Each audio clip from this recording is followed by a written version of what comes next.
வாழ்வாரை வாழ்வார், மற்றெல்லாம் தொழுதுண்டு பின் செல்பவர் என்றார். உழுவார் உலகிற்கு ஆணி, அத்தாற்றாது எழுவாரை எல்லாம் பொறுத்துட்டான். அவன் இல்லைன்னா ஒண்ணும் கிடையாது. நீ ஒரு பைத்தியக்கார கூட்டம், உனக்கு சரியா படிப்பு வரலைன்னா வாத்தியாரே சொல்றாப்ல, நீ எல்லாம் ஆடு மாடு மேய்க்கத்தான் லாய்க்கணும். அம்பிட்டு கேவலமா போச்சு உனக்கு. என்ன இவெல்லாம் விவசாயம் பண்ணுவா, இவெல்லாம் ஐயோ பெரியார் மட்டும் இல்லைன்னா நான் விவசாயம் பார்த்திருப்பேன். நல்ல வேலை அந்த வராமலே இருந்திருந்தா பல பேர் விவசாயம் பார்த்திருப்பான் இருக்கு. இவன் சொல்றது பெரியார் மட்டும் இல்லை நல்லா விவசாயம் இருந்திருப்பேன் அப்படின்னு.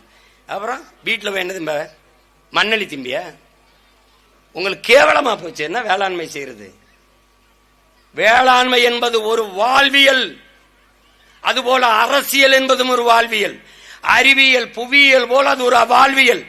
வரிசையில் நின்று 1000-500க்கு வாக்கை விற்கிற சந்தை இல்லை. இதை உணராத வரை உனக்கு உரிமையும் இல்லை, ஒன்னும் இல்லை, விடுதலையும் இல்லை, ஒன்னும் இல்லை, எந்த புரிதலும் இல்லை. திருப்பி திருப்பி துன்பத்தை தந்தவனுக்கு அதிகாரத்தை கொடுத்து மறுபடியும் துன்பத்தை பெறுது. அவனுக்கு இன்பம், நமக்கு துன்பம். அவன் தான் செய்ய மாட்டான்னு தெரியுத, அப்புறம் அவனுக்கு ஓட்டு போடணும்.